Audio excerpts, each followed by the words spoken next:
آمادہ ہے، بشرطے کہ اب تم ایمان لے آؤ۔ ان ھذا القرآن یہدی للتی ہی اقوم، اب محمد رسول اللہ پر اور اس قرآن پر ایمان لے آؤ تو پھر بھی ہماری رحمت کا سایہ تم پر ہو جائے گا۔ تو حضور کے بھی بدترین دشمن یہودی ہوئے۔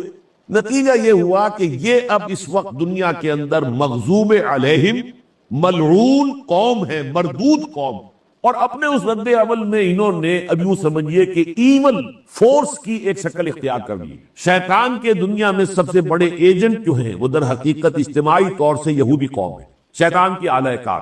اب تاریخی اعتبار سے یہ دیکھیے کہ یہ عیسائی جو تھے یہ وہ لوگ تھے کہ جنہوں نے حضرت مسیح کو پہلے تو مانا نبی کی حیثیت سے، بعد میں خدا کا بیٹا قرار دے دیا۔ یہودی جو انہوں نے کہا تھا نہیں یہ تو ویسے بھی ولد الحرام ہے، ولد الزنا ہے، معاذ اللہ ثم معاذ اللہ، نقل کفر کفر نہ باشد، اور اس کے جو معجزے ہیں یہ تو صرف جادو ہے، جادو جو ہے کفر ہے، لہذا یہ کافر ہو گیا، مرتد ہو گیا، واجب القتل ہے، سولی پر چڑھا دیا۔ تو یہ دشمنی شدید یہودیوں کے اور عیسائیوں کے درمیان میں پہلے دن سے ہوئی جانی تھی۔ ایک شخص کو وہ خدا کا بیٹا کہہ رہے ہیں، وہ کہہ رہے ہیں کہ وہ معاذ اللہ حرام زادہ ہے، اور یہ کہ وہ تو در حقیقت جادوگر ہے، واجب القتل ہے، مرتد ہے۔ تو ان کے درمیان تو دشمنی جو ہے وہ بالکل اصولی بات تھی۔ چنانچہ عیسائیوں پر جو حضرت مسیح کے پیروکار تھے تقریباً یوں سمجھیے کہ 300 برس تک بہت تشدد کیا یہودیوں نے بھی، اور رومی سلطنت جو تھی کیونکہ وہ بھی بت پرست تھی، لہذا یہ موحدین تھے، حضرت عیسیٰ کے ماننے والے۔ یہ سورہ کہف میں اصحاب کہف کا واقعہ یہ کون تھے؟ یہ عیسائی تھے، تو توحید پر ان کا وہ ایمان لائے تھے۔ اور رومن امپائر میں ڈیسیس جو تھا، دقیانوس جسے کہتے ہیں، وہ اس کا امپرر تھا، اور اس نے فیصلہ کر دیا تھا کہ ان کو جو ہے 7 دن کی مہلت ہے، اس کے اندر اگر یہ اپنے توحید کے دین سے باز نہ آئے تو انہیں رجم کر دیا جائے گا۔ وہ جا کر چھپ گئے غار میں، اللہ نے 300 برس تک انہیں سلائے رکھا، اور پھر ان کو سامنے وہ ایک لمبا واقعہ میں بیان نہیں کر سکتا۔ تو اس کے پس منظر میں آپ دیکھ لیجئے کہ بڑی شدید دشمنی تھی، اور یہودی اور رومی جو بت پرست تھے وہ دونوں مل کر عیسائیوں پر تشدد کر رہے تھے۔ لیکن پھر تاریخ انسانی کا ایک عظیم معجزہ ہوا، جو قسطنطین تھا، کانسٹنٹائن ایمپرر روم کا، وہ عیسائی ہو گیا، اور ساری جو ہے امپائر رومن اس نے عیسائیت کو اختیار کر لیا۔ اتنی بڑی کنورشن تاریخ میں کبھی نہیں ہوئی کہ ایک بہت بڑی امپائر جو ہے وہ کل کی کل ایک دم مذہب تبدیل کر دے، اور یہ ہوا ہے سن 300 کچھ میں یہ واقعہ ہوا۔ کانسٹنٹائن جو ہے اس نے عیسائیت اختیار کی، اور اس کے نتیجے میں اب غلبہ ہو گیا عیسائیوں کا۔ اب انہوں نے یہودیوں کے اوپر ظلم اور ستم اور مار پیٹ اور نفرت، حقارت، گھیٹوز کے اندر رہ سکتے ہیں یا ہماری آبادیوں میں نہیں آ سکتے، ان سے شدید نفرت ہوتی تھی۔ لہذا یہ عرصہ اب چل رہا تھا یہودیوں کی پرسیکیوشن کا۔ اس پرسیکیوشن کے دوران ہی میں ایک واقعہ ہو گیا، حضور کی بعثت ہوئی، اور حضور صلی اللہ علیہ وسلم کی بعثت کے کچھ عرصے بعد اب یہاں مسلمانوں کا جو سیلاب جا رہا تھا، وہ فتوحات کا، وہ سیلاب جو ہے وہ اسپین کے اندر داخل ہونے کی کوشش کر رہا تھا طارق ابن زیاد کے ذریعے، اور اسپین میں کٹر ترین عیسائی حکومت تھی جو یہودیوں کو بری طرح پرسیکیوٹ کر رہی تھی، تشدد ان کے اوپر ہو رہا تھا۔ یہودیوں نے اس موقع کو غنیمت جانا، اور طارق ابن زیاد رحمہ اللہ کی مدد کی، انہیں راستے بتائے تاکہ یہ عیسائیوں کی حکومت یہاں ختم ہو جائے۔ تو فتح ہسپانیہ میں عربوں کی مدد کی یہودیوں نے۔ نتیجہ یہ ہوا کہ جب وہاں پہ عربوں کی حکومت قائم ہو گئی، پورے ہسپانیہ پہ اوپر آئیبیرین پینسولا جسے کہا جاتا ہے، عربوں کی حکومت قائم ہو گئی، تو اب یہاں یہودیوں کو بہت عزت کا مقام ملا، اس لیے کہ وہ تو محسن تھے، انہوں نے تو راستے بتائے تھے، انہوں نے تو راز بتائے تھے، انہوں نے مدد کی تھی۔ وہ وہاں کے لوگ جو تھے گھر کے بھیدی تھے، وہاں رہتے تھے، گھر کے بھیدی ہونے کے راستے سے ناطے سے انہوں نے مدد کی تھی طارق ابن زیاد کی اور مسلمان افواج کی۔ تو اس علاقے میں اسپین میں انہیں بہت سکون، عزت ملی۔ یہی وجہ ہے بن گورین نے جو کتاب لکھی ہے اس نے صاف لکھا ہے، Muslim Spain was the golden era of our diaspora. سن 70 عیسوی میں کہ جب نکال دیا تھا رومنز نے یہودیوں کو فلسطین سے، نکل جاؤ یہاں سے، ان کا ہیکل سلیمانی گرا دیا جو دوبارہ بنا تھا، سیکنڈ ٹیمپل اسے کہتے ہیں، وہ گرا پڑا ہوا ہے۔ اب 2000 ہے، سن 70 میں گرا تھا تو 1930 برس ہو گئے اسے گرے ہوئے۔ وہ ابھی اس کی صرف ایک دیوار ہے، وہ ویلنگ وال، وہاں جاتے ہیں، وہ کچھ ماتم سا کرتے ہیں، روتے ہیں، پیٹتے ہیں، تورات پڑھتے ہیں۔ باقی یہ کہ ابھی ان کے پیش نظر ہے اپنا ٹیمپل تیسرا بنانا، لیکن تاہم نہیں بنا۔ اس حوالے سے در حقیقت ان کا جو ڈایاسپورا تھا اس کا وہ کہتا ہے گولڈن ایرا ہمارا جو ہے اس کا وہ ہے مسلم اسپین۔ اب یہاں اسپین میں بیٹھ کر یہودیوں نے سازشی جال پھیلایا اور عیسائیوں سے انتقام لینے کے لیے یہ جو رد عمل تھا، فکر کو جب کہ آزادی ملی اسے مادر پدر آزاد کر دیا، جو منہ میں آئے بک دو، جو چاہے کہہ دو، جس کو جو چاہے کہہ دو، تم جو حضرت مسیح کو حرامزادہ بھی کہہ سکتے ہو، کوئی تمہیں پوچھنے والا نہیں ہے، سن آف مین کہہ سکتے ہو، کوئی تمہیں پوچھنے والا نہیں ہے۔ وہ لبرلزم جو ہے وہ حدود اور قیود سے آزاد، سیکولرزم بھی ان کا ادا کردہ ہے۔ اس کی وجہ یہ ہے کہ اگر مذہب کا ریاست سے کوئی تعلق ہو تو یہودیوں کی کوئی حیثیت بنتی نہیں۔ وہ پوری دنیا میں 1.25 کروڑ یا 1.5 کروڑ ہے، 13 to 14 ملین، دیٹس آل۔ اب اگر کسی بھی ملک کے اندر مذہب کا کوئی تعلق، دین کا کوئی تعلق ریاست سے ہو تو ان کی تو کوئی حیثیت ہی نہیں۔ لہذا انہوں نے مذہب کا، دین کا اور ریاست کا، ہوئی دین و دنیا میں جس طرح جدائی، ہم اس کی امیری، ہم اس کی وزیری، یہ کام بھی یہودیوں نے کروایا۔ اور یہ ڈیموکریسی کا تصور جو ہے، انسان خود اپنا حاکم ہے، اپنا قانون بنائے، جو بھی چاہے کرے۔ اور پروٹیسٹنٹ مذہب کے پیچھے بھی انہی کا ذہن تھا۔ جیسے ہمارے ہاں جو تقسیم ہوئی ہے شیعہ سنی کی، اصل میں تقسیم یہی ہے۔ باقی حنفی، مالکی، شافعی، حنبلی، یہ تو مسلک ہیں، یہ فقہی مسالک ہیں، یہ کوئی فرقوں کی حیثیت نہیں ہے۔ فرقہ حقیقت میں اگر کوئی ہے مسلمانوں میں تو شیعہ سنی، ان میں اختلافات خاصے گہرے ہیں۔ یہ کس نے کیا تھا؟ عبداللہ ابن سبا یہودی نے، جو الفتنۃ الکبریٰ شروع کیا حضرت عثمان کے دور خلافت میں، جس کے نتیجے میں حضرت عثمان جو ہے وہ شہید کیے گئے، اور پھر حضرت علی رضی اللہ تعالیٰ عنہ کے عہد خلافت میں مسلسل خانہ جنگی رہی آپس میں۔ اور یہ شیعان عثمان اور شیعان علی، تقریباً 1 لاکھ مسلمان ایک دوسرے کی تلواروں سے، نیزوں سے، تیروں سے ختم ہو گئے۔ اسی طریقے سے یہ جو عیسائیت کو سپلٹ کیا ہے، کیتھولسزم اور پروٹیسٹنٹزم میں، یہ بھی یہودیوں کی سازش۔ اور پروٹیسٹنٹس کے ذریعے سے پھر انہوں نے یورپ میں سود کی اجازت حاصل کی، ورنہ جب تک پوپ کا اقتدار وہاں تھا، وہاں سود جو ہے حرام تھا، کوئی سودی ٹرانزیکشن نہیں ہو سکتا تھا پورے یورپ میں۔ یہ بھی پروٹیسٹنٹس کے ذریعے سے انہوں نے اجازت حاصل کی۔ اور چونکہ پروٹیسٹنٹزم کا سب سے بڑا مرکز جو ہے برطانیہ بنا، پھر فرانس بنا، تو یہاں پر ان کے جو ہے ہاؤس آف راس چائلڈ اور یہ گولڈ سمتھس وغیرہ، جو بھی بڑے بڑے جو یہودی بینکرز کی فیملیز بنی ہے، ان علاقوں میں بنی۔ پھر انہوں نے آپس میں یورپ کے لوگوں کو لڑایا، کرسچین جتنی بھی ممالک تھے، اور اپنے بڑے بھاری جو ہے شرح سود کے اوپر انہیں قرضے دیے، اور بینکنگ کا نظام پورا بنا کر، یہ بینکنگ کا نظام علامہ اقبال کے 2 اشعار میں آپ کو سنا دوں، یہ یہود کے ذہن کی ایجاد ہے، اور یہ اسی عرصے کے اندر یہ ایجاد ہوئی ہے، ورنہ پوری دنیا میں کہیں یہ بینکنگ کا نظام موجود نہیں تھا، نہ سود کا نظام تھا، نہ بینکنگ کا نظام۔ ای بنوک، علامہ اقبال کہتے ہیں بینک کی جمع بنوک ہے عربی میں، ای بنوک، ای فکر چالاک یہود، یہ یہودیوں کی جو چالاک فکر ہے، یہ اس کی پیدائش ہے، اس کا نتیجہ ہے جو بینکنگ کا نظام دنیا میں قائم ہوا۔ ای بنوک، ای فکر چالاک یہود، نور حق از سینہ آدم ربود، آدمی کے دل کے اندر جو نور حق، جو اللہ تعالیٰ کی طرف سے روحانی جو ایک شے ڈالی گئی ہے، اس کو نکال کر اس نے انسان کو نرا حیوان بنا دیا۔ تا تہو بالا نہ گردد ای نظام، جب تک یہ بینکنگ سسٹم جو ہے اس کا بیڑا غرق نہیں ہوتا، یہ تہو بالا نہیں ہوتا، اس کی اینٹ سے اینٹ نہیں بچتی، دانش و تہذیب و دین سودائے خام، یہ خیال کہ کہیں کوئی حقیقی فکر اور حقیقی حکمت انسان کے ہاتھ میں آ سکتی ہے، واقعی کوئی انسانی تہذیب وجود میں آ سکتی ہے، واقعتاً کہیں دینی نظام قائم ہو سکتا ہے، یہ خام خیالی ہے، سودائے خام ہے، جب تک کہ یہ بینک کا نظام دنیا میں موجود۔ یہ ہے حکیم الامت جو کہہ رہا ہے، ای بنوک ای فکر چالاک یہود۔ اس لیے کہ علامہ اقبال 1905 سے 1908 تک یورپ میں رہے، وہاں جا کر مشاہدہ کر آئے تھے کہ فرنگ کی رگے جہاں پنجائے یہود میں، اسی بینکنگ کے نظام کے ذریعے سے انہوں نے پورے یورپ کو جکڑ لیا تھا، اور سب کے سب جو ہے گویا کہ ان کی پالیسیوں کے پابند ہو کر رہ گئے۔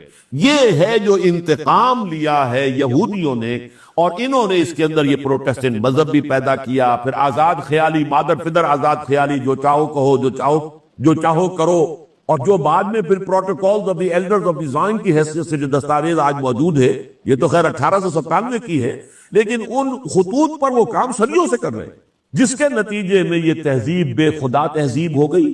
اس تہذیب سے اخلاقی اور روحانی قدریں نکل گئیں، اس تہذیب سے شرم و حیا کا جنازہ نکل گیا، اس تہذیب نے اللہ کو، گاڈ کو، جو بھی ہے اسے بند کر دیا عبادت خانوں میں۔ مسجد کے اندر جاؤ، اللہ کو پوج لو، باقی ہماری مارکیٹ میں اللہ کا کوئی سروکار نہیں، ہمارے بینکنگ میں اللہ کا کوئی سروکار نہیں، ہماری پارلیمنٹ میں اللہ کا کوئی سروکار نہیں، ہماری ہائی کورٹ میں، سپریم کورٹ میں اللہ کا کوئی سروکار نہیں۔ اللہ جو ہے مسجد میں رہے، تم بھی گاڈ کو مانتے ہو، وہ رہے، تمہارا گاڈ سینیگوگ میں رہے یا کہیں کسی چرچ میں رہے۔ باقی یہ ہے کہ دنیا کا جو اصل جو نظام ہے، پولیٹیکو سوشو اکنامک سسٹم، اس کا کوئی تعلق مذہب کے ساتھ نہیں، کسی دین کے ساتھ نہیں، کسی آسمانی تعلیم کے ساتھ نہیں۔ یہ ہے اس تہذیب کا پس منظر۔ کہ نمبر ایک اس میں رد عمل پیدا ہوا، اگرچہ اس کی پہلی اینٹ اسلام نے رکھی، قرآن نے رکھی، لیکن اس میں گندگی کا جو ردہ ایک قائم ہوا وہ ہوا ان کی انتہا پسندی رد عمل، اور دوسرا اس میں باقاعدہ سازش کے انداز میں کرسچین ورلڈ سے انتقام لینے کے لیے جو صدیوں تک ان کو پرسیکیوٹ کیا گیا تھا یہودیوں کو، انہوں نے اس تہذیب کو یہ رنگ دیا۔ یہ ایک طرف بات آ گئی کہ مغربی تہذیب جو اس وقت گلوبل ہو چکی ہے، شروع ہوئی تھی یورپ میں، رینائسنس، ریفارمیشن، یہ تحریکیں یورپ میں شروع ہوئی، پھر اس کے نتیجے میں سائنس جو ہے اس کو عروج نصیب ہوا، یہ فطرت کی جو مخفی اور خابیدہ قوتیں ہیں انہیں انسان نے تلاش کیا، ان کو استعمال کرنا شروع کیا، یہ ہم نے بھاپ کی قوت ایجاد کر لی، اسے اسٹیم انجن بنا لیے، بجلی کی کا ایجاد ہو گئی اس سے، اور نواروں اور کیا کچھ ہو گیا، اس کے بعد ایٹمک انرجی کی جو ایجاد ہو گئی، اب کہاں سے کہاں انسان پہنچ چکا ہے۔ یہ سارا در حقیقت اس کا نتیجہ ہے جس کا کہ آغاز مسلم تہذیب کے تھرو ہوا تھا اسپین سے، لیکن رد عمل کی انتہا میں یہ معاملہ یہاں تک پہنچ گیا کہ آج کی مغربی تہذیب خالص دجالی تہذیب بن چکی، یکتش آسمانی ہدایت سے بالکل وہ آزاد، کوئی ہمیں ضرورت نہیں کسی خدائی تعلیم، آسمانی تعلیم، کسی وحی کی ہدایت، کوئی آسمانی شریعت، کوئی اللہ کے دیے ہوئے قوانین، نہیں کچھ نہیں، رکھو انہیں اپنے پاس، ہم تو خود آمد منار کا فول آئی سروے، ہم خود اپنے جو ہے وہ حاکم ہے، نظام بنائیں گے جو چاہے بنائیں گے۔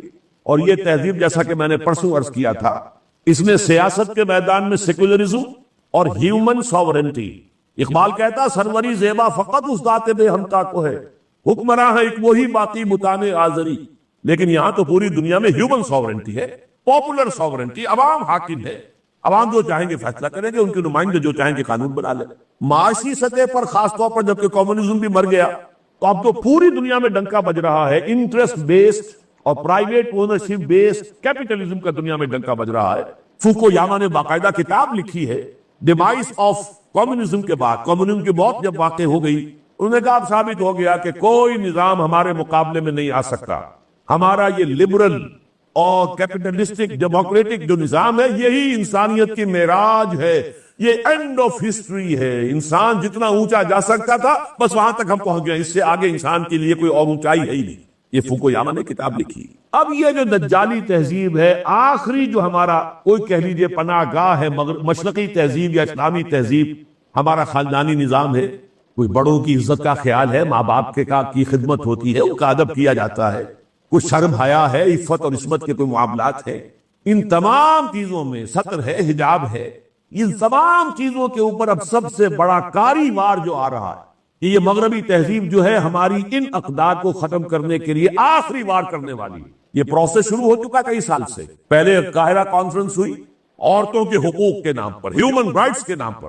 عورتیں بالکل مساوی ہیں مردوں کے، لہذا اس میں جو ہے ان کو اپنا اختیار ہونا چاہیے۔ میں بتا چکا ہوں کہ اس کے بعد بیجنگ کانفرنس ہوئی، پھر اب بیجنگ پلس کانفرنس +5 کانفرنس ہونے والی ہے، اور اب ہو رہی ہے باقاعدہ یونائٹڈ نیشنز آرگنائزیشن کے تحت، اور وہ اسپیشل جنرل اسمبلی کا اسپیشل اجلاس ہو رہا ہے 5 جون سے لے کر 9 جون تک نیو یارک میں، اور یہ ہے ویمن 2000 اس کا عنوان ہے، اور بیجنگ +5 کہ 5 سال میں بیجنگ کانفرنس میں ہم نے جو کچھ طے کیا تھا اس کا جائزہ لیں گے، کتنا کچھ عمل ہوا ہے، کیا کچھ ابھی اس میں کچھ مسلمان ممالک نے، ہماری بھی اس وقت کی وزیرہ عظمیٰ جو ہے ہماری بے نظیر صاحبہ گئی تھی وہاں پر بیجنگ میں، لیکن انہوں نے وہاں کچھ نہ کچھ کہا تھا کہ نہیں یہ ساری قدریں ہمارے ملک میں اس طور سے ابھی ہم اختیار نہیں کر سکتے، لیکن یہ کہ اب وہ کہتے ہیں کہ جتنی بھی ریزرویشن بعض مسلمان ممالک نے کی تھی اب ہمیں سوچنا ہے کہ کیسے ان ریزرویشن کو ختم کریں، اور یہ کہ یہ اب معاملہ فرض کیجئے، میں نے چند مثالیں بھی آپ کو دے دی تھی۔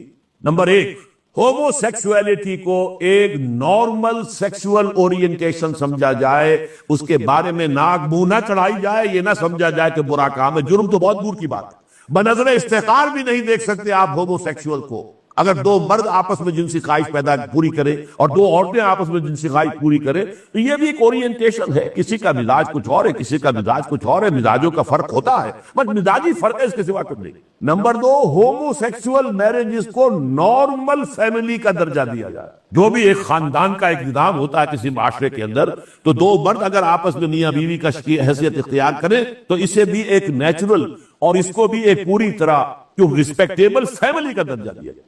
نمبر 3، پروسٹیٹیوشن کو، قہبہ گری کو، عصمت فروشی کو بھی ایک پیشہ جو ہے اور اس کی ڈگنیٹی ہو، کہ جیسے کوئی فیکٹری لیبرر ہے، کام کر رہا ہے، فیکٹری ورکر ہے، ایسے ہی یہ سیکسول ورکر ہے، بس اسے سیکسول ورکر کہیں گے، اس نے اپنا جو ذریعہ معاش بنایا ہے اس کو کہ وہ اپنی جنسی جو ہے جو بھی اس کے سے لذت حاصل کر لے، اس کو اپنی آمدنی کا ذریعہ بنایا ہے، لہذا اس پر بھی کوئی قدغن نہیں، اس کے اوپر کہیں کوئی نکیر نہیں، کسی درجے میں بھی اسے برا سمجھنے کا سوال نہیں۔ ہیومن رائٹس، وہ بھی تو آخر ہیومن بینگ ہے، اس کا یہ حق ہے، اس کا اختیار ہے، وہ جس طریقے سے چاہے کمائے۔ پھر یہ کہ مرد اور عورت جو ہے اگر شوہر اور بیوی بن ہی جائیں، اول تو یہ کہ یہ فیملیز کے یہ نظام آ رہے ہیں، تو اس میں بھی یہ ہے کہ عورت کو اس کا پابند نہ سمجھا جائے کہ وہ گھریلو کام کرے، بلکہ یہ مانا جائے کہ اگر وہ گھریلو خانہ داری کا کام کرتی ہے تو اس پر ویج طلب کرے، اجرت طلب کرے شوہر سے، یہ اس کا حق ہے۔ اسی طرح یہ حمل کے 9 مہینے اور پھر بچے کو جننا اور یہ ہے ولادت، اس کو بھی یہ نہ سمجھا جائے کہ یہ عورت کی اپنی ذمہ داری ہے، یہ بھی در حقیقت ویج اس کو ملنی چاہیے، اسے اجرت طلب کرنی چاہیے اس پر کہ میں نے تمہارے بچے کو اپنے پیٹ میں 9 مہینے رکھا ہے اور پھر اسے ولادت دی ہے، جو بھی کچھ کیا ہے، لہذا اس پر بھی اسے ویج ملنی چاہیے۔ اور عورتوں اور مردوں کے حقوق طلاق کے معاملے میں اور وراثت کے معاملے میں بالکل برابر ہونا چاہیے، کوئی فرق نہیں، بیٹے کا بیٹی کا ایسا برابر ہوگا۔ اس قسم کی چیزیں ہیں جو ایجنڈا تیار کیا گیا ہے، جو اس کے لیے ڈاکومنٹ تیار ہوا 20 اپریل کی تاریخ کو، اور وہ ڈاکومنٹیشن جو ہے سامنے آئے گی اور اجلاس ہوگا، اور اگر یہ سارا پروگرام جو ہے UNO کے تحت طے پا گیا تو گویا کہ دنیا کا جو ملک بھی اس کو اختیار نہیں کرے گا اس پر سینکشنز لگیں گی، اس لیے کہ یہ تو یونائٹڈ نیشن نے پاس کیا ہے صاحب، یہ پوری دنیا کا ادارہ ہے، عالمی ادارہ ہے، اس نے پاس کیا ہے، ہیومن رائٹس کا معاملہ ہے۔ در حقیقت ہمارے ہاں ابھی ہیومن کانفرنس جو ہوئی ہے ہیومن رائٹس کی، یہ اسی کا یہ سمجھیے ہراول دستہ ہے جو آ رہا ہے، ہم تو ان سے آگے بڑھ کر جو ہے پریمپٹ کرنا چاہ رہے ہیں، اور اس میں کچھ اقدامات ہم نے کر لیے ہیں۔ بہرحال یہ میں آپ کو بتا رہا ہوں، یہ ہے اس تہذیب کا پس منظر جسے میں اب دجالی تہذیب کہہ رہا ہوں، اور یہ دجالی تہذیب جو ہے اب اپنے آخری مرحلے میں داخل ہو گئی ہے کہ خاندانی نظام کو اور عصمت و عفت کے تمام اقدار جو ہیں ان سب کو تہو بالا کرنے کے لیے وہ آخری اپنی مہم شروع کرنے والی۔ بیچاری کئی روز سے دم توڑ رہی ہے، ڈر ہے خبر بند نہ میرے منہ سے نکل جائے، تقدیر تو مبرم نظر آتی ہے لیکن پیران کلیسا کی دعا ہے کہ یہ کل جائے۔ تو پہلی بات میری ختم ہوئی، عالمی نظام خلافت دنیا کی تقدیر مبرم ہے، ہو کر رہے گی، اس میں کسی صاحب ایمان کو کوئی شک، کوئی شبہ، کوئی ریب نہیں ہونا۔ البتہ اس کا اب دوسرا پہلو کیا ہے، اس کا آغاز کہاں سے؟ پہلی بات تو یہ ہمارے بعض لوگوں کے ذہنوں میں، سادہ دل لوگ وہ سمجھتے ہیں کہ پوری دنیا میں ایک ہی دفعہ آ جانے چاہیے، یہ کوئی علاقائی خلافت تو نہیں ہو سکتی، خلافت تو عالمی ہوتی ہے۔ ان سے میں کہتا ہوں عالمی خلافت کب تھی جناب؟ یہ تو نہ خلافت راشدہ میں عالمی تھی، کیا ہندوستان شامل تھا اس میں؟ کیا چین شامل تھا؟ کیا یورپ شامل تھا؟ اور پھر جو خلافت کے نام سے جو ملوکیت چلی ہے وہ بھی صرف آپ دور بنو امیہ میں کہہ سکتے ہیں کہ وہ پورا عالم اسلام کم سے کم اس کے تحت تھا۔ بعد میں خلافت عباس، بنو عباس میں اور فاطمیین کی خلافت میں اور آل عثمان جو ہے آٹومان ٹرکس کی خلافت میں ٹکڑے تھے، اس سے بکھرے تھے، کوئی مانتا تھا کوئی نہیں مانتا تھا۔ اور سب سے بڑی بات یہ، اگر ایک دم پوری دنیا پر خلافت قائم ہو سکتی تو حضور کے دست مبارک سے ہوتی، لیکن نہیں ہوئی۔ نتیجہ کیا نکلا؟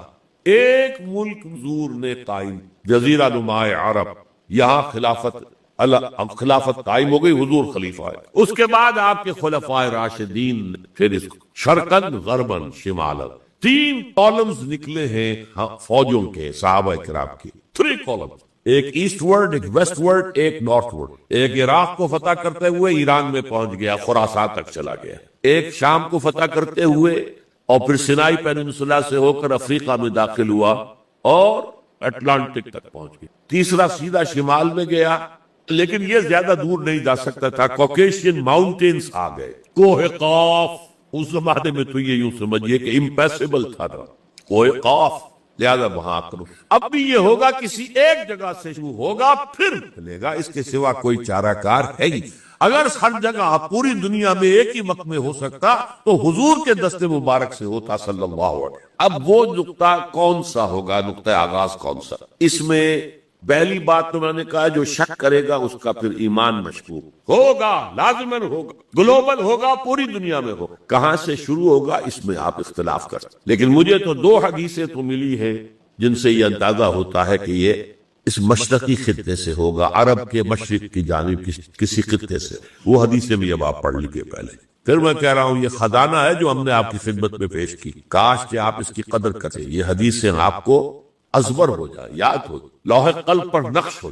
ہندوستان اور خراسان یعنی موجودہ افغانستان کا ابن ماجہ کی روایت ہے عن عبداللہ ابن الحارث رضی اللہ تعالی عنہ قال رسول اللہ صلی اللہ علیہ وسلم یخرج ناس من المشرق یوطئون للمہدی یعنی سلطانی یعنی سلطانہ، دونوں طرح سے پڑھ سکتے ہیں۔ حضرت عبداللہ ابن حارث فرماتے ہیں رضی اللہ تعالی عنہ کہ حضور نے ارشاد فرمایا مشرق کی طرف سے وہ فوجیں نکلیں گی، لوگ آئیں گے جو عرب میں مہدی کی حکومت قائم۔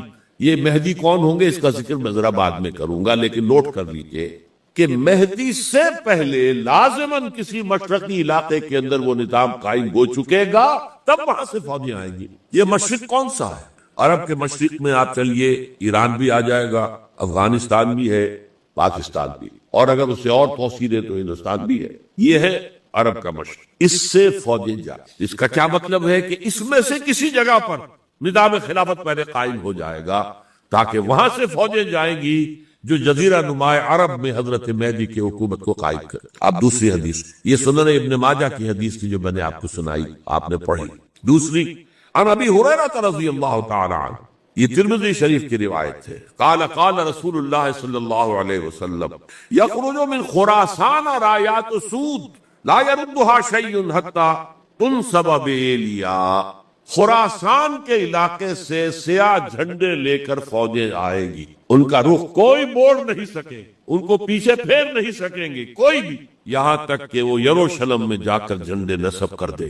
ایلیا حضور کے زمانے میں یروشلم کو، یہ یروشلم تھا جب حضرت سلیمان کی حکومت تھی، اور یہاں پر معبد سلیمانی، ہیکل سلیمانی قائم، پھر یہ یروشلم بھی رہا ہے تاریخ میں، یہاں تک کہ سن 70 عیسوی میں جب ٹائٹس رومی جنرل نے اس کو گرایا، ختم کیا، سیکنڈ ٹیمپل گرا دیا، اور یہاں سے یہودیوں کو کہا نکل جاؤ، یہاں کوئی یہودی باقی نہیں رہا، تب بالکل تہو بالا برباد کر دیا۔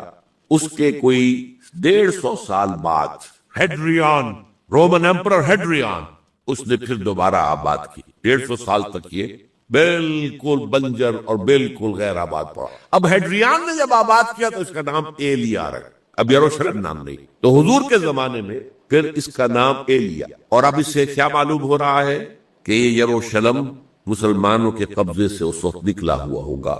ایک دفعہ پہلے نکلا تھا، سن 1099 عیسوی میں مسلمانوں کے ہاتھ سے نکلا، کروسیڈرز عیسائیوں نے آ کر اس کو قبضے میں، لاکھوں مسلمان کو مارا کر اس کو 1187 عیسوی میں واپس لیا ہے۔ کس نے لیا ہے؟ صلاح الدین ایوبی، کرد۔ عرب کھوکھلے ہو چکے تھے، عربوں نے کھویا، واپس نہیں لے سکے، بہت حکومت کر چکے تھے، 400-500 برس کی حکومت کر کے، اور ان کے عیش اور ان کے آرام، اب ان میں جان نہیں تھی کہ وہ واپس لینے والا گرم کرد صلاح الدین ایوبی۔ تو گویا کہ اب آپ سمجھئے کہ 88 برس تک عیسائیوں کا قبضہ رہا یورپ۔ اب 1967 میں یہودیوں نے قبضہ کیا ہے، اور اب 38 برس تو ہو گئے، 88 نہیں 38 برس تو ہو گئے، لیکن وہ دور آئے گا کہ اب پھر لیں گے، لینے والے عرب بھی نہیں ہوں گے۔ خراسان کے علاقے، یہ خراسان کیا تھا؟ ایلیا تو میں نے آپ کو بتا دیا، یروشلم کا نام ہے۔ خراسان اس زمانے میں ایک بہت بڑے ملک، کچھ حصہ پاکستان کا بھی اس میں شامل، کچھ حصہ ایران کا بھی ہے۔ ایران کے اس حصے کو اب بھی خراسان کہتے ہیں، وہ ایک صوبہ ہے۔ خراسان ایک صوبہ ہے ایران کا چھوٹا سا۔ پاکستان میں خاص طور پر یہ جو علاقہ مالاکنڈ ایجنسی کہلاتی ہے، اس سے اوپر جتنا علاقہ ہے، اور یہ جو واخان کی ایک پٹی آتی ہے اوپر، واخان افغانستان کی ایک پٹی سی دم سی چلی آتی ہے جو جا کر چائنا کی سرحد سے مل جائے، یہاں سے لے کے یہاں تک یہ جو مالاکنڈ کا وہ درہ ہے اور پہاڑ ہے، یہ بھی خراسان کا ہے۔ باقی تقریباً 2/3 آف افغانستان، ساؤدرن حصہ نہیں ہے خراسان کا حصہ، یہ سیستان کا، یہ خراسان نہیں، لیکن یہ کہ اوپر کا 2/3 آف افغانستان، اور اس کے ساتھ یہ جو عرب، جو اب یہ ترک ممالک آزاد ہوئے ہیں سوویت یونین کی ڈسولوشن کے ساتھ، یہ سارا علاقہ کہلاتا ہے خراسان بزرگ، دی گریٹ خراسان۔ لیکن یہ کہ اس وقت جو عالم عرب پر صورتحال پیدا ہو گئی، اس میں ہمیں کیا کرنا چاہیے؟ پاکستان کے جو حالات ہیں ان میں کیا مشورے ہیں؟ اب میں ان چیزوں کے بارے میں آپ سے چند باتیں عرض کروں گا۔ پہلی بات تو یہ ہے کہ مشرق وسطیٰ کے مسئلے میں اس کے پس منظر کو سمجھ لینا چاہیے۔ ہمارے بہت سے احباب جو ہیں وہ فوری طور پر وقتی صورتوں کو، جیسے کہ حالات و واقعات ہوتے ہیں، صرف انہی کے اعتبار سے رائے اطلاع قائم کرتے ہیں۔ چیزوں کا پس منظر جو ہے نگاہوں کے سامنے رہنا چاہیے۔ اس صدی کا ایک مختصر سا نقشہ ذہن میں رکھیے یہ 20ویں صدی کے آغاز کے وقت جسے ہم پورا کہتے ہیں مڈل ایسٹ، بلکہ صرف مڈل ایسٹ نہیں، پورا شمالی افریقہ سلطنت عثمانیہ کا حصہ تھا، خلافت عثمانیہ، لیبیا، الجزائر، مصر، پورا حجاز، یمن، پورا عراق، شام، اور یہ شام ہی کے حصے ہیں در حقیقت، اردن اور لبنان، یہ سب، یہ شام عرب، عراق عرب، یہ پورا علاقہ خلافت عثمانیہ یہ اس کا حصہ تھا۔ پہلی جنگ عظیم میں انگریزوں نے عربوں کو بغاوت پر آمادہ کیا، غداری پر آمادہ کیا، انہوں نے خلافت عثمانیہ کے خلاف بغاوت کی، بیج بوئے ان کے دلوں کے اندر نفرت کے، ابھارا انہیں کہ تم ترکوں کے غلام کیوں ہو، تمہیں خود حاکم ہونا چاہیے، تم کھڑے ہو جاؤ، ہم مدد کریں گے، تم بغاوت کرو، تم ان ترکوں کے خلاف ہماری مدد کرو، ہم تمہیں آزاد کر دیں گے، تم اپنے پاؤں پر خود کھڑے ہو جانا۔ یہ بہت ہی ہمارے لیے دردناک المیہ ہے اس پہلی جنگ عظیم کا۔ کرنل لارنس جیسا شخص، برطانوی استعمار، اور اس کے نتیجے میں عربوں نے بغاوت کی۔ اور اس قدر دردناک بات آپ کو بتا رہا ہوں، میں پہلی مرتبہ جب سن 62 میں حج کے لیے گیا مدینہ منورہ میں، ابھی وہ ریل کے انجن کھڑے ہوئے تھے۔ یہ ترکی کے زمانے میں، سلطنت عثمانیہ کے زمانے میں بغداد سے مدینے تک ریلوے لائن تھی۔ یہ پورا ایک عالم سلطنت عثمانیہ، صرف سلطنت نہیں، خلافت عثمانیہ، پوری ٹرینیں جو ہے ترکوں کی اڑائی گئی، ہزاروں ترکوں کو شہید کیا گیا، یہاں تک کہ صحن حرم میں شہید کیے گئے سینکڑوں ترک۔ یہ جرم تھوڑے نہیں ہے، معمولی نہیں۔ آج جس کی سزا مل رہی ہے، معلوم ہونا چاہیے کہ وہ جرائم کون کون سے تھے۔ اب بھی جو لوگ گئے ہیں انہوں نے دیکھا ہوگا، ترکی کا قلعہ موجود ہے اوپر پہاڑی کے اوپر، حرم کا جو سب سے بڑا دروازہ ہے باب ملک عبدالعزیز، اس کے سامنے ایک لائبریری ہوتی تھی، اب تو غالباً وہ بھی گرا دی گئی ہے، اس کے پیچھے پہاڑی پر ترکوں کا قلعہ ہے پرانا، اس پر توپیں موجود تھی۔ جب بغاوت ہوئی ہے، جو حرم میں آئے ہوئے تھے ترک فوجی، ظاہر بات ہے نہتے، وہ تو نماز پڑھنے آئے ہوئے تھے، ان کو وہاں ذبح کیا گیا ہے، اور ترکوں نے اپنی توپیں استعمال نہیں کی کہ کہیں بیت اللہ کو کوئی ادھر نہ پہنچ جائے۔ بہرحال یہ غداری ہوئی ہے پہلی جنگ عظیم کے دوران، اور نہ صرف ترکوں کے، عربوں نے کی ہے۔ جیسا کہ میں نے کہا تھا، دو ہیں سب سے بڑے مجرم روئے ارضی کے اوپر امت مسلمہ کے طبقات۔ ہمارا پنجابی سپاہی بھی جا کر انگریزوں کی مدد کر کے ایلن بی کو قبضہ جو لے کر دیا بغداد کا، اس میں ہمارے مسلمان پنجابی سپاہی بھی شامل تھے۔ یہ خوں چکاں باب ہے ہماری تاریخ کا اس صدی کا۔ لیکن اس کے بعد سلطنت عثمانیہ کے ٹکڑے ہو گئے، چیچڑے ہو گئے۔ ایک انگریز نے لکھا ہے، یہ جملہ ذہن میں بجھا ہوا جملہ، کہ تاریخ میں یہ بات ثبت ہو جائے گی کہ ایک انگریز نے اس سلطنت کے ٹکڑے کر دیے کہ جو عمر فاروق نے قائم کی تھی رضی اللہ تعالیٰ عنہ۔ یہ پورا عالم، یہ تمام علاقہ کس نے پتہ کیا؟ یہ بات ہاتھ بدل گئے تھے، پھر ترک آ گئے، خلافت عثمانیوں کے پاس چلی گئی، لیکن یہ سلطنت تو حضرت عمر رضی اللہ تعالیٰ عنہ کے زمانے سے چلی آ رہی تھی۔ اس کو ایک انگریز کرنل نے، اور اس نے بغاوت پہ آمادہ کر کے عربوں کو اور ترکوں کے پیٹھ میں چھرا گھپوا کر ان کے ذریعے سے اور ٹکڑے کر دیے۔ لیکن جب جنگ ختم ہوئی، اب انہوں نے کہا کہ اب ہمیں آزادی دیجئے۔ اب انہیں معلوم ہوا کہ غداروں کو دنیا میں کیا ملتا ہے، ٹکڑے کر دیے گئے۔ یہ حصہ عراق یہ انگریز کے پاس رہے گا، شام کا یہ علاقہ یہ فرانسیسیوں کے پاس رہے گا، مصر پر انگریزوں کا تسلط رہے گا، لیبیا اطالویوں کے پاس رہے گا، لے دے کر یہ جو علاقہ تھا حجاز، کیونکہ وہاں کچھ تھا ہی نہیں، بوادن غیر ذی زرع، یہ عربوں کے پاس چھوڑ دیا گیا۔ اس وقت جو بادشاہ ہیں شاہ حسین اردن کے، ان کے دادا سب سے بڑے غدار وہی تھے، لہذا ان کو اس علاقے کی بادشاہت دے دی گئی۔ اس کے بعد نجد سے ایک تحریک اٹھی ہے، وہ سعودی جو خاندان ہے وہ نجد سے اٹھا ہے۔ نجد میں اس وقت کچھ بھی نہیں تھا، وہ تو صرف ریت کے تودے تھے اور کچھ بھی نہیں، لہذا ادھر کسی استعماری قوت کو دیکھنے کی ضرورت ہی نہیں تھی۔ وہ تو بعد میں تیل برآمد ہوا، اس کی حیثیت ہو گئی، اور یہ امارات کا علاقہ جو ہے اس کی دنیا میں اب گویا کہ یوں سمجھیے کہ جو سب سے زیادہ اہم علاقے ہو سکتے ہیں روئے ارضی کے نقشے پر، ان میں سے ایک وہ ہو گیا۔ لیکن یہ اس وقت کی بات میں کر رہا ہوں، کوئی حیثیت نہیں تھی، لہذا اس کو چھوڑ دیا گیا۔ یہ ہے تاریخی پس منظر، یہ لکیریں جو کھینچی گئی ہیں، یہ ایک ملت اسلامیہ کو جو قومیتوں میں تقسیم کیا گیا، پھر نعرے لگوائے گئے، المصر للمصریین، الشام للشامیین۔ اب شامی ایک علیحدہ قوم ہو چکے ہیں، مصری ایک علیحدہ قوم ہو چکے ہیں، عراقی ایک علیحدہ قوم ہو چکے ہیں۔ یہ ساری تقسیمیں استعمار کی پیدا کرنا ہے، اس کا کوئی تعلق اسلام کے ساتھ نہیں۔ اب ضرورت تو اس بات کی تھی کہ استعمار کے پنجے جب یہاں سے کچھ ہٹے، دوسری جنگ عظیم کے بعد ایک دور آیا، امریکہ ابھرا ہے دنیا کی عالمی سطح پر سیاست میں، اس کے ہاں کچھ آزادی کے تصورات تھے، اس نے بھی سپورٹ کیا۔ برطانیہ کمزور ہو چکا تھا، وہ اتنے بڑے علاقے کو اب ہولڈ نہیں کر سکتا تھا۔ ہندوستان بھی آزاد ہوا، پھر یہ کہ اور دوسرے علاقوں سے بھی اس کو پسپائی اختیار کرنی پڑی. استعمار کے پنجے جس طرح بھی ہوئے ان کے سینوں سے، عربوں کے سینوں سے جو ہے گویا کہ وہ ہٹے. لیکن امریکہ نے ایک اپنی بہت بڑی حکمت عملی جو اختیار کی، عالم عرب کے سینے میں اسرائیل کا خنجر پیوست کر دیا تاکہ یہ کبھی آزاد نہ ہو جائیں، ہمارے انگوٹھے تلے رہے، ہماری پالیسی گورن کرے. یہ استعمار کا دوسری جنگ عظیم کے بعد جہاں برطانوی استعمار، فرانسیسی استعمار رفتہ رفتہ یہ ہٹنے شروع ہوئے. صدر ناصر نے انگریزوں کو اٹھا کر پھینکا میڈیٹرینین میں اور دوسرے جگہوں سے. الجزائر نے آزادی حاصل کی فرانس سے، اطالویوں سے جو ہے لیبیا والوں نے آزادی حاصل کی. یہ ہو گیا، لیکن ایک خنجر پیوست کر دیا گیا اسرائیل کا سینہ عرب. اس صورتحال میں ظاہر بات ہے کہ ایک تو بڑی آئیڈیل پوزیشن تھی کہ پورا عالم اسلام متحد ہو، لیکن وہ تو بہت دور کا خواب معلوم ہوتا ہے. علامہ اقبال سے بڑا کوئی نقیب نہیں ہے ملت اسلامی کی وحدت کا. ایک ہو مسلم حرم کی پاسبانی کے لیے نیل کے ساحل سے لے کر تا بخا کے کاشغر. لیکن انہیں بھی اپنے لیکچرز میں کہنا پڑا کہ اس وقت جو صورتحال ہے پورے عالم اسلام کی ایک وحدت بن جانا تو تقریباً ناممکن نظر آ رہا ہے. اگر کسی طرح ایک common wealth of Muslim nations وجود میں آ جائے تو بھی بڑی کامیابی ہوگی، لیکن اس سے بھی پہلے یہ تو زیادہ آسان تھا کہ عالم عرب ایک وحدت کی شکل اختیار کر لے.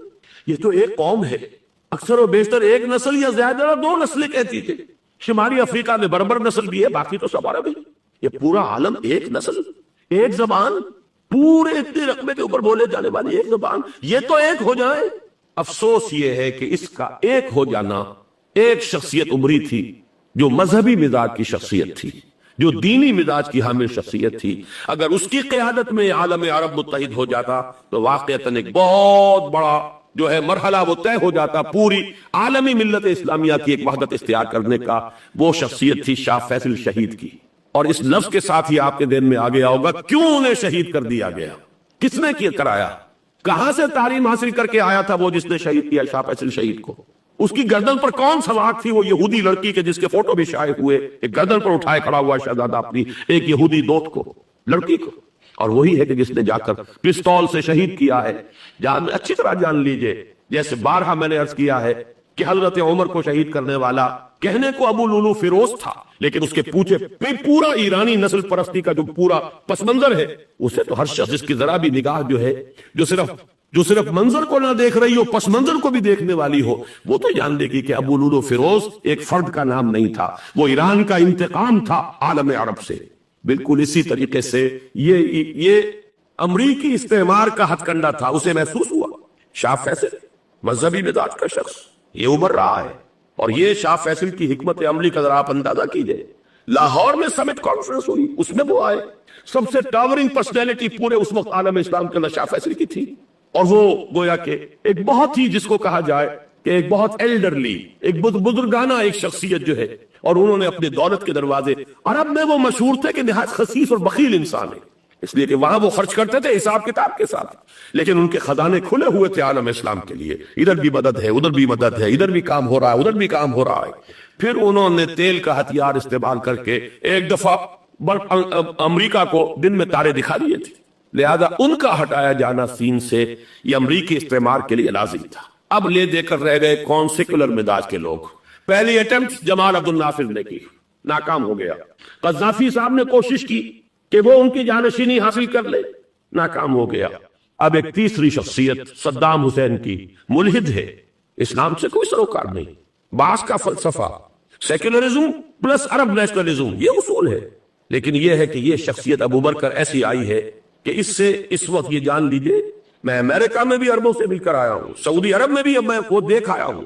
نوجوان نسل جو ہے عربوں کی، پورا جو دوسرے عرب ممالک ہے جہاں پر کہ مذہب کا اتنا چرچا ہی نہیں ہے، پورا فلسطینی عرب، جارڈن کے عرب، شامی عرب عوام، وہ سب کے سب صدام کے پیچھے ہیں. اس لیے کہ انہیں نظر آ رہا ہے کہ ایک شخص پھر ایسا پیدا ہو کر سامنے آ گیا ہے جو شاید عالم عرب کو پھر یونائٹ کر دے. اور یہ ہے اصل وہ شے کہ جو امریکہ کے لیے کسی صورت میں قابل قبول نہیں. دولت کے یہ ذخائر، خلیج کی یہ دولت، سیال سونا اور اس کے ذخیرے، اور یہ کسی طریقے سے یہ امریکہ کے زیر اثر نہ رہے، یہ ہے وہ شے جو اسے برداشت نہیں ہے. وہ کوئی عربوں کی محبت میں نہیں آیا 2.5 لاکھ فوج لے کر، وہ کوئی شاہی عرب جو خاندان ہے سعودی، اس سے اس کی کوئی دلچسپی نہیں ہے. کوئی پتہ نہیں کہ وہ خود ان کو ہٹا دے اور وہاں پر کوئی جمہوری ڈھانچہ جو ہے وہاں پہ کھڑا کروا دے خود امریکہ. اس لیے کہ سعودی عرب میں دیکھ آیا ہوں حالات اگرچہ ظاہر بات ہے کہ زیادہ گہرائی میں تو وہاں جانے کا موقع ہی نہیں ہوتا, بہت ہی مستبد حکومت ہے, لیکن صاف نظر آ رہا ہے کہ اس وقت دونوں طبقے نوجوانوں کے جو ہے وہ شاہی خاندان کے شدید خلاف ہو چکے ہیں. جو وہاں پر جدید مثقف طبقہ ہے, جدید تعلیم یافتہ, جو باہر پڑھ کر آیا ہے امریکہ میں اور کہیں اور وہ کثیر تعداد میں, اب وہ صاف سوال کر رہے ہیں کہ یہ بلینز اور بلینز آف ڈالرز کے جو ہمارا خرچہ آتا تھا, ہمارے ہتھیاروں کے آرڈر جاتے تھے, وہ کہاں گئے؟ کل 65,000 فوج, اور عرب کے پاس, سعودی عرب کے پاس اتنے ٹینک بھی نہیں ہے جتنے کہ یمن جیسے غریب ملک کے پاس ہے. تو ہمارا روپیہ یہ گیا کہاں؟ یہ ایک سوال ہے جو ہر شخص کے ذہن کے سامنے ہے. اب ہمیں اپنے معاملات کو خود سنبھالنا ہوگا. اسی طریقے سے جو مذہبی طبقہ ہے, اور وہاں ہے بڑی تعداد میں مذہبی طبقہ نوجوان جن میں بڑا جذبہ ہے, اور ان کا وہ جوش جہاد انہیں جہاد افغانستان تک لے کر آیا. سینکڑوں عرب نوجوان یہاں جو ہے شہید ہوئے. اپنے ملک میں تو انہیں بولنے کی بھی کوئی امکان نہیں ہے, لیکن یہاں وہ جذبہ جو اندر اندر پروان چڑھ رہا ہے, وہ جذبہ انہیں لایا ہے, اور افغانستان کی سنلاخ وادیوں کے اندر انہوں نے جام شہادت نوش کیا ہے. وہ طبقہ بھی شدید اب مخالف ہو چکا ہے کہ انہوں نے امریکیوں کو بلا کر, ان میں یہودی بھی ہیں, عیسائی تو ہے ہی ہے, یہودی ہیں, یہودی عورتیں ہیں, جو کچھ اب وہاں بے حیائی اور بے پردگی کے مناظر نظر آ رہے ہیں. یہ سرزمین عرب, میں نے امریکہ میں تقریر سنی ہے اسنا کے جو فائنل ان کا ایک سیشن تھا, اسلامک سوسائٹی آف نارتھ امریکہ, جس میں میں مدعو کیا گیا تھا, اسی لیے میں نے یہ سفر کیا تھا. ایک نوجوان نے جو تقریر وہاں پر کی ہے, واقعہ یہ ہے کہ میں حیران رہ گیا اس کی جرأت کا. اس نے کہا کہ حضور نے فرمایا تھا کہ جزیرہ نما عرب میں 2 دین جمع نہیں ہو سکتے, اور آج شاہی خاندان کی صرف اپنی حکومت کو بچانے کے لیے امریکیوں کو اتنی بڑی تعداد میں بلا لیا گیا ہے, جن میں موبائل چرچ بھی ہیں, موبائل سینیگوگز ہیں. یہودی مرد اور عورتیں جو ہے دندناتے کر رہے ہیں آج عرب کی سرزمین پر. لہذا جو مذہبی طبقہ ہے وہ اس پر شدید رد عمل جو ہے اس کے اندر پایا جاتا ہے. یہ حالات ہیں جو میں آپ کے سامنے چاہتا تھا کہ رکھ دوں. یہ وہ شامت اعمال ہے. ایک طرف یہ کہ وہ شخصیت جو ہے صدام حسین کی, وہ کوئی پسندیدہ شخصیت نہیں, لیکن یہ کہ اس شخصیت کو تقویت دینے والے بھی تو یہی لوگ تھے. انہیں خطرہ تھا ایران کے انقلاب سے کہ کہیں اسی قسم کا کوئی انقلاب ہمارے ہاں نہ آ جائے. لہذا انقلاب ایران کو ایکسپورٹ نہ ہونے دے, اس لیے انہوں نے اسی صدام حسین کو بلینز اور بلینز آف ڈالرز کی مدد دی. آج وہی ہے. عربی کی تو ایک کہاوت بھی ہے, سمن کلبک, یا کو لوگ اپنے کتے کو کھلا پلا کے موٹا کرو, کسی روز تمہیں کو کاٹے گا. آج وہ تو انہیں کاٹ رہا, لیکن یہ کہ اس کا جو علاج تجویز ہوا ہے وہ انتہائی خوفناک ہے. 2.5 لاکھ امریکی وہ استعمار کے پنجے جو بمشکل عالم عرب کے سینے سے جو گڑے ہوئے تھے اس استعمار نے, مشکل ہٹے تھے کہ ایک دم اب وہاں پر خبریں آ رہی ہیں, فرانسیسی بھی آ رہے ہیں, برطانوی بھی آ رہے ہیں, کہاں کہاں سے فوجیں آ رہی ہیں, اور وہاں پر 2.5 لاکھ تو صرف امریکن آرمی کا, اس میں تقریباً 1.5 لاکھ تو پہنچ چکی. اور جو بھی ہوگا وہاں پر, جیسا کہ میں نے عرض کیا ہے, اس قدر خوفناک سین ہے. میں نے بہت سے حضرات واقف ہوں گے, کئی مرتبہ میں نے حوالہ دیا ہے مولانا سید حامد میاں رحمہ اللہ کا. انہوں نے ایک دفعہ مجھے بتایا تھا کہ احادیث میں جو قرب قیامت کے حالات و واقعات کی پیشنگوئیاں ہیں, ان میں یہ ہے کہ وہ جو آخری جنگ ہونی ہے جو کہ دجال کے خلاف ہوگی مسلمانوں کی, اور جس میں کہ حضرت مسیح علیہ السلام کا نزول ہوگا, جس کے سلسلے میں اس سے پہلے ایک جنگ ہوگی بہت خوفناک, بہت خوفناک. اور عجیب الفاظ ان کے یہ تھے کہ اس میں ایک طرف مسلمان اور عیسائی اور یہودی تینوں ہوں گے. یہ بات سمجھ میں نہیں آتی تھی کہ مسلمان اور یہودی ایک جگہ کیسے جمع ہو سکتے. آج وہ نقشہ نظر آ گیا. آج اسرائیل, امریکہ, سعودی عرب اب یہ ایک ہے.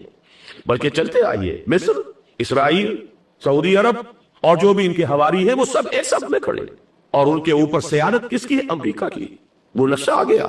اور اس جنگ کے سلسلے میں مولانا حامد میاں رحمہ اللہ نے مجھے بتایا تھا کہ حدیث میں الفاظ آئے ہیں, اتنے لوگ ہلاک ہوں گے, اتنے لوگ ہلاک ہوں گے, اتنے لوگ ہلاک ہوں گے کہ ایک پرندہ سینکڑوں میل تک اڑتا ہوا چلا جائے گا اور اسے سوائے لاشوں کے اور کچھ نظر نہیں.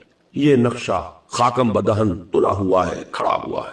جو بھی ہوگا کیمیاوی جنگ, کیمیاوی کیمیکل وارفیئر, اور پھر ایٹمک وارفیئر, جس کی کھلی دھمکیاں دی جا چکی ہیں.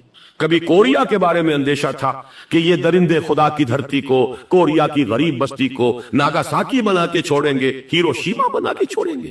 آج وہ صورتحال جو ہے عالم عرب پر, heart of the Arab land, اس پر یہ صورتحال بالکل تلی کھڑی ہے. اس میں ہمیں کیا کرنا چاہیے؟ میں نے یہ چاہا کہ پورا پس منظر آپ کے سامنے ہو. صرف وقتی سا کوئی ایک نعرہ, وقتی سی کوئی ایک خبر, اس کے حوالے سے ایک جذبات کا معاملہ, پورا ایک پس منظر سامنے رکھیے. اب وہ آپ کو شاید میری باتیں جو ہے وہ سمجھ میں آ جائیں. نمبر 1, ہمیں کسی صورت اس جنگ میں امریکہ کے گھڑے کی مچھلی نہیں بننا چاہیے۔ امریکہ اسلام کے تحفظ کے لیے نہیں آیا، امریکہ حرمین کی حفاظت کے لیے نہیں آیا، امریکہ اپنے مفادات، عالمی مفادات کے تحفظ کے لیے آیا، اور زیادہ سے زیادہ آپ کہہ سکتے ہیں کہ وہ سعودی شاہی خاندان کی حفاظت کے لیے آیا۔ اور بڑا عمدہ مضمون چھپا تھا پچھلے، بلکہ ابھی تک تو وہ تازہ ہی ہے جب تک نیا نہیں آتا، ندا میں، جس کا عنوان تھا اربوں کا چھرا اور اربوں کا گدا۔ سارے پیسے بھی انہیں سے لے رہے ہیں۔ $12 بلین کا ایک چیک لے کر گیا جیمز بیکر۔ اندازہ تو کیجیے دنیا کہاں سے کہاں پہنچ گئی۔ میں بھی حیرت ہوں کہ دنیا کیا سے کیا ہو جائے گی۔ 2 ماہ قبل اس کا تصور نہیں ہو سکتا تھا۔ اتنی بڑی قوت امریکہ کی، تباہ کن قوت، اور جمع ہو جائے گی عرب کے اندر۔ لیکن یہ کہ وہ کاسٹ بھی اربوں ہی کی ہوگی، انہی کا چھرا انہی کا گلا۔ ہمیں کرنا یہ چاہیے، اللہ تعالی ہماری حکومت کو، ہمارے سیاستدانوں کو، ہمارے ذمہ دار لوگوں کو ہدایت دے، وہ امریکہ کے گھڑے کی مچھلی نہ بنے۔ اس کے تحفظ کے لیے یا شاہی خاندان کی حفاظت کے لیے بہت کچھ انہوں نے عیش کر لیے، کافی عیش کر لیے۔ باقی یہ کہ اب جو کچھ ہونا ہے وہ ہونا ہے۔ حرمین شریفین کو تو خود عرب کے لوگ کہتے ہیں کہ کوئی خطرہ نہیں ہے۔ سارا جھگڑا تو وہ تیل کی دولت کا ہے۔ وہ تیل کی دولت جو ہے وہ شمال مشرقی کونے کے اندر ہے۔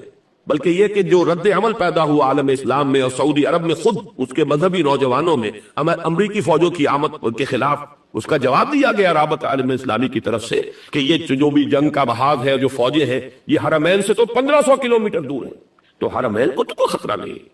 خطرہ ہے امریکہ کے عالمی مفادات کو۔ آج آپ کو معلوم ہے دنیا 2 طبقوں میں بٹی ہوئی ہے، دی رچ اینڈ دی پور۔ یہ جو اقوام ہے، جو 6-7 قومیں شمار ہوتی ہیں دنیا کی دولت مند قومیں، ان کے لیے خطرہ ہے کہ یہ اگر ہم ان کا جو سب سے بڑا ذریعہ ہے اس کا صنعت کا، یہ تیل، اگر اس کو کچھ ہو گیا تو ان کی سب کی اکانومی جو ہے وہ ایک دم دھڑام سے زمین پر آ جائے گی۔ وہ بھی برابر ہو کر رہ جائیں گے دنیا کے دوسرے ملکوں کے۔ یہ اس کی حفاظت کے لیے آئے۔ ہمارے نوجوان کو آج میں سوچتا ہوں کاش کہ ہمیں معلوم ہو، ہمیں وہ تاریخ دہرانی نہیں چاہیے کہ ہم نے پہلی جنگ عظیم میں انگریزوں کے استعمار کے پنجے گڑوانے کے لیے اپنی جانیں دی۔ پنجاب کا نوجوان، پنجاب کا مسلمان سپاہی بھی جا کر ایلن بی کو قبضہ دلوانے کے اندر اور بغداد پر قبضہ کرانے میں اس کے تعاون کیا، اس کی مدد کی۔ کیا آج بھی وہی تاریخ اپنے آپ کو دہرائے گی؟ آج ہمارا فوجی جائے گا وہاں پر امریکہ کے تحفظ کے لیے، اس کے مفادات کے تحفظ کے لیے۔ پہلی بات یہ کہ یہ ہرگز نہیں ہونا چاہیے۔ ہونا کیا چاہیے؟ پہلی کوشش یہ ہو کہ یہ بین الاسلامی معاملہ بنے، مسلمان امت آئے، امریکی فوجیں جائیں، فرانسیسی جائیں، برطانوی جائیں۔ ہاں اس صورت میں میں کہتا ہوں پاکستان کا ایک ایک بچہ وہاں جائے اور اپنی جان قربان کر دے، اس لیے کہ یہ قرآن کا حکم ہے۔ بَإِن طَائِفَتَانِ مِنَ الْمُؤْمِنِينَ اقْتَتَلُوا فَأَصْلِحُوا بَيْنَهُمَا فَإِن بَغَتْ إِحْدَاهُمَا عَلَى الْأُخْرَى فَقَاتِلُوا الَّتِي تَبْغِي حَتَّى تَفِيءَ إِلَى أَمْرِ اللَّهِ فَإِن فَاءَتْ فَأَصْلِحُوا بَيْنَهُمَا بِالْعَدْلِ وَأَقْسِطُوا إِنَّ اللَّهَ يُحِبُّ الْمُقْسِطِينَ۔ امت مسلمہ کو حکم دیا گیا اگر مسلمانوں کے 2 گروہ لڑ پڑے تو تم صلح کراؤ، اور اگر ایک فریق زیادتی پر تلا رہے، اڑا رہے، تو اب سب مل کر اس سے جنگ کرو یہاں تک کہ اسے اللہ کے حکم کے آگے جھکا دو۔ پھر اگر وہ اللہ کا حکم مان لے، صلح پر آ جائے، تو پھر عدل و قسط کے ساتھ ان کے درمیان صلح کرا دو۔ یہ ہمیں حکم ہے، مسلمانوں کو حکم ہے۔ لیکن یہ کہ یہ امریکی آ رہے ہیں اور امریکی استعمار اور امریکی مفادات، اور اس کے لیے جو ہے پاکستان کا مسلمان سپاہی بھی جائے، میرے نزدیک کی کسی صورت میں صحیح نہیں۔ مطالبہ بھی ہو رہا ہے، آج ہی غالباً ایک انٹرویو آیا ہے، شاہ حسین کے بھائی جو ہے حسن بن طلال، انہوں نے بھی یہی کہا ہے کہ اس کو مسلمانوں کو آپس میں اس معاملے کو طے کرنا چاہیے، اس قضیے کو، امریکی فوجوں کو یہاں سے فوراً واپس جانا چاہیے۔ اور یہی بات میں یقیناً تائید کروں گا، تحسین کروں گا، یہی موقف ایران کا ہے۔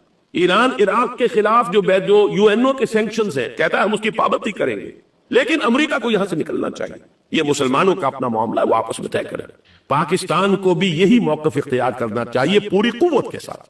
اس میں کوئی بھی اگر کمزوری ہو رہی ہے تو در حقیقت یہ گویا کہ ہم امریکی استعمار کے ہاتھ میں اس کا آلہ کار بن کر، کھلونا بن کر استعمال ہو رہے ہیں، جو کہ ہمیں کسی صورت میں نہیں کرنا چاہیے۔ اگر یہ بھی ناکافی ہو تو دوسرا ایک اور مسئلے کا حل موجود ہے، اس سے براڈر سطح پر، کہ غیر جانبدار ممالک اگر کوئی ہے ان کو بھی اس قضیے کے اندر شامل کیا جائے۔ ایک تحریک تھی کسی زمانے میں، کافی بڑی تھی، لیکن یہ کہ وہ بھی اگر اس کے اندر شامل ہو جائیں۔ لیکن امریکہ، رشیا، یہ تو ظاہر بات ہے سپر پاورز ہیں، ان کے مفادات ہیں، عالمی اور گلوبل مفادات ہیں، لہذا اول تو یہ ہونا چاہیے کہ بین الاسلامی معاملہ بنا کر، اس صورت میں جیسا کہ میں نے عرض کیا ہماری پوری فوج بھی جائے اللہ پر توکل کر کے۔ پاکستان کا محافظ اللہ ہوگا، اگر اللہ کے ایک حکم کے اوپر عمل کرتے ہوئے مسلمان یہاں سے جائے اور جا کر وہاں پر جو ہے اپنی جانیں دینے کو تیار ہو جائے۔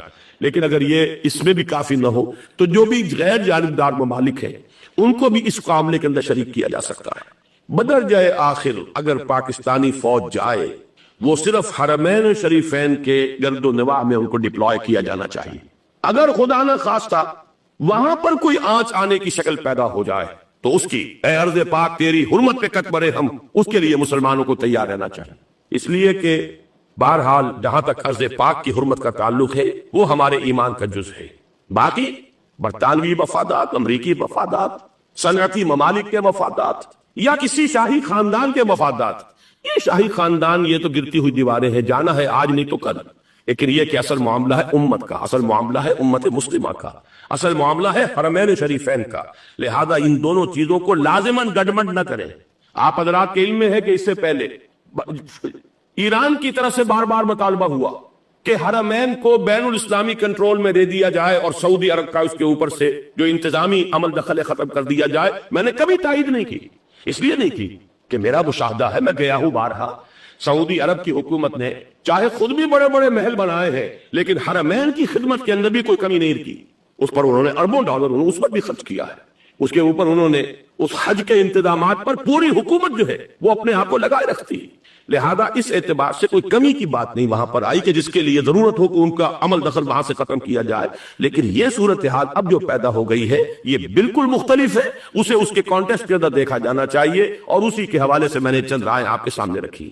اب آئیے پاکستان کی طرف جو ہمارا اصل مسئلہ ہے، اس کے تو ہم سب سے بڑے ذمہ دار ہیں. اس کی بھلائی ہے تو، برائی ہے تو، اس میں خیر آتا ہے تو وہ بھی ہماری کوشش اس کے لیے ضروری ہے، اور کوئی شر پیدا ہوتا ہے تو اس کی ذمہ داری بھی ہم پر آئے گی. اس کے ضمن میں چند باتیں عرض کر رہا ہوں.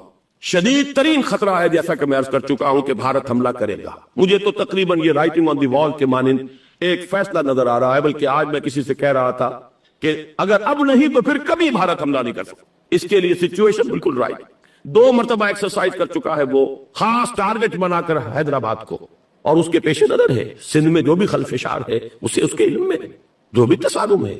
اب بھی اگرچہ اس وقت کی جو ہماری اندرونی سیاست ہے یہ اس کا کرشمہ سامنے آیا ہے کہ جی ایم سید صاحب کو ایگزونریٹ کیا جا رہا ہے، ان کو اب محب وطن کا خطاب دوبارہ دیا جا رہا ہے. وہ شخص جس نے اسلام کے خلاف انتہائی زہریلی باتیں کی ہیں، وہ شخص جس کی کتاب اب پاکستان ٹوٹ جانا چاہیے، وہ لاکھوں کی تعداد میں ہندوستان سے چھپ کر آئی ہے یا تقسیم ہوئی ہے، آج اسے سند دی جا رہی ہے. یہ ہے ہماری اندرونی سیاست کے کرشمے. میں اس پر تفصیل سے نہیں جانا چاہتا، لیکن اس شخص کی دیکھیے وہ جو علامہ اقبال کا شعر ہے کہ بتکدے میں برہمن کی پختہ زناری بھی دیکھ، دیکھ کعبے میں شکست رشتہ تسبیح شیخ، اور بتکدے میں برہمن کی پختہ زناری بھی دیکھ. کہ نظر یہ آ رہا ہے کہ اس نے رہا ہوتے پہلا بیان یہ دیا ہے کہ ہماری پہلی ترجیح یہ ہے کہ پاکستان ٹوٹ جائے اور ہندوستان کے ساتھ ہم ایک انڈیپینڈنٹ اسٹیٹ کی حیثیت سے کنفیڈریشن قائم کریں. سندھو دیش confederation with India independent of Pakistan.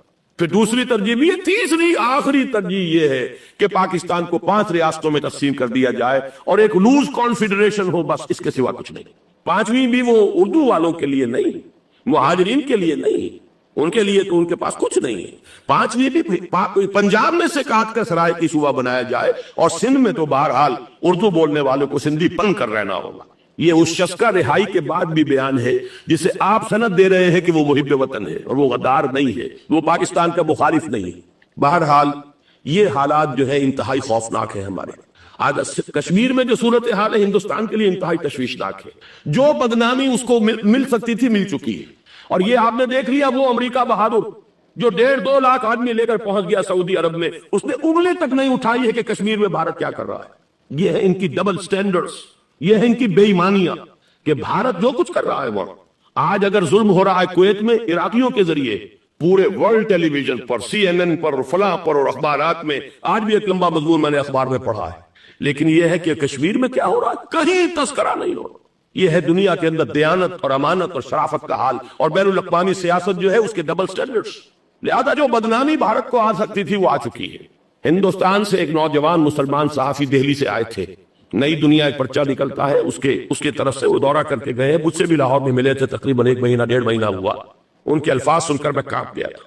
انہوں نے کہا تھا کہ بھارت کی حکومت اس کے اوپر تلی ہوئی ہے کہ چاہے ایک اور آخری کشمیری کو بھی ہلاک کرنا پڑے، وہ کشمیر کے اندر کبھی بھی کوئی معاملہ جو ہے کشمیر کی آزادی یا کشمیر کو پاکستان کے لیے جانے کے لیے تیار نہیں.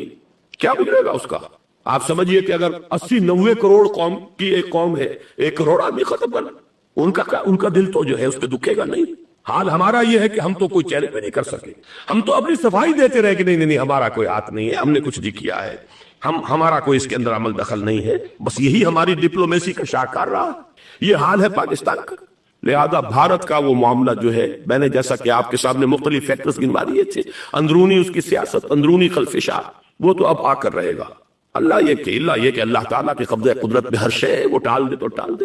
مجھے اقبال کا وہ شعر یاد آ رہا ہے، تقدیر تو مبرم نظر آتی ہے ولیکن پیران کلیسا کی دعا ہے کہ یہ ٹل جائے۔ ہم دعا کریں کہ یہ ٹل جائے وقت، لیکن یہ ہے کہ تقدیر مبرم نظر آ رہی۔ اس حالت میں ہمیں کیا کرنا چاہیے؟ نمبر ایک یہ کہ سب سے اہم شے ہے قومی یکجہتی، اور قومی یکجہتی کے اعتبار سے انتہائی خوفناک مرحلہ آ رہا ہے انتخابات کا۔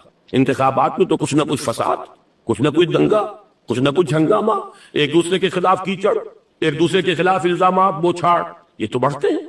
بھارت میں بھی قتل و غارت گری ہو جاتی ہے کچھ نہ کچھ۔ لہذا یہاں پر بھی پیر پگاڑا صاحب جو ہمیشہ سے کہتے چلے آ رہے ہیں فیملی پلاننگ، آج پھر ان کا جملہ آ گیا ہے کہ شاید اس انتخابات میں فیملی پلاننگ کے ذریعے سے کوئی بہت بڑا کام ہو جائے۔ پہلی بات تو یہ ہے کہ میں نے اب تک یہ کہا ہے کہ انتخاب کسی صورت میں پوسٹ پون نہیں ہونے چاہیے۔ اب بھی میں یہ کہتا ہوں کہ اگر تو انتخابات کا بدل صرف ایک ہے اور وہ مارشل لا ہے، تو پھر مارشل لا سے تو بہتر ہے کہ وہ انتخابات ہوں چاہے اس میں کوئی خلفشار بھی۔ اس لیے کہ مارشل لا کا مطلب جو ہے وہ تو سندھ کے اندر ایک ناگزیر دھماکہ ہو جائے گا، تباہ کن، خوفناک، اور پھر بھارت کو کچھ کرنے کی ضرورت نہیں ہوگی، کیا کرایا اسے سارا معاملہ سندھ کے اندر سے مل جائے گا۔ مارشل لا ہرگز نہیں ہونا چاہیے۔ وہ بات جو سن 80 میں نے 18 اگست 1980 کو کہی تھی ضیاء الحق مرحوم سے، آج پھر اسی بات کی میں تکرار کر رہا ہوں، اعادہ کر رہا ہوں۔ مارشل لا پاکستان کے لیے سوسائڈل ہے، لیکن ایک آلٹرنیٹ سامنے آیا ہے۔ ایک تو پشاور ہائی کورٹ کا ورڈکٹ آ گیا، اور یہ کہ کچھ اور لوگوں کی طرف سے بھی باتیں آئی ہیں۔ ایک دو دن ہوئے ہیں، جنگ میں دو اہم سرخیاں تھیں، اور وہ بڑے اونچے حلقہ جو ہمارا فوج کا اونچا حلقہ ہے اس کی طرف سے، اگرچہ نام کسی کا نہیں تھا۔ ایک تو یہ کہ مارشل لا یہاں کسی صورت نہیں لگے گا، دوسرے یہ کہ کوئی قومی حکومت کی تشکیل جو ہے اگر کسی طرح ہو سکتی ہو تو وہ اس وقت کا حل ہے، اور وہ اسی شکل میں ممکن ہے۔ اگر تو الیکشن آپ پوسٹ پون کرتے ہیں اور اسمبلیاں پرانی بحال نہیں کرتے، تو پھر تو اس کا مطلب یہ کہ ہمارا کانسٹیٹیوشن ایبروگیٹ ہو گیا، اور اس کا آلٹرنیٹ سوائے ایک مارشل لا کا کوئی نہیں ہے۔ لیکن اگر صدر اسحاق صاحب ہمت کرنے ملک کے حالات کو دیکھ کر، جو اس وقت صورتحال ہے، جو خطرات ہیں بارڈر پر، ان کو دیکھتے ہوئے یا تو یہ کہ عدالتوں کے ذریعے سے اسمبلیاں بحال ہو جائیں، اس میں حکومت زیادہ رکاوٹ نہ ڈالے، یا یہ کہ خود صدر اسحاق صاحب واپس لے سکتے ہو قدم تو واپس لے لے، لیکن یہ کہ تمام پارٹیز سے یہ پہلے عہد لے لیا جائے کہ وہ ایک قومی حکومت کی تشکیل کریں گے۔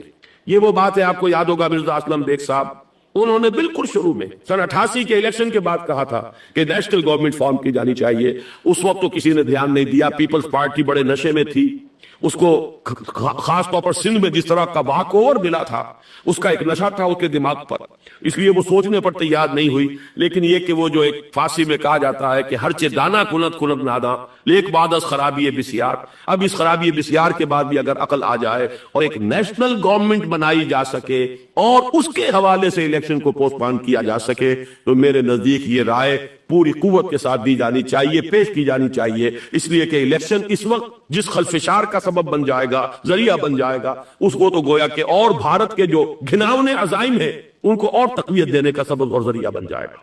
دوسری بات یہ، اس قوم کے اندر جذبہ جہاد، وہ ڈیفینسو جہاد، دفاعی جہاد، جس کے بارے میں کوئی دو رائے نہیں ہو سکتی کہ اس کے لیے جو جان بھی دی جائے گی وہ شہادت کی موت ہوگی، اس لیے کہ حضور کی حدیث ہے من قتل دون مالہ فہو شہید، جو شخص اپنے مال کی حفاظت کرتے ہوئے مارا گیا مسلمان وہ شہید ہے۔ تو ظاہر بات ہے کہ اپنی آزادی کا تحفظ جو ہے وہ مال کے تحفظ سے زیادہ اہمیت رکھنے والی شے ہے۔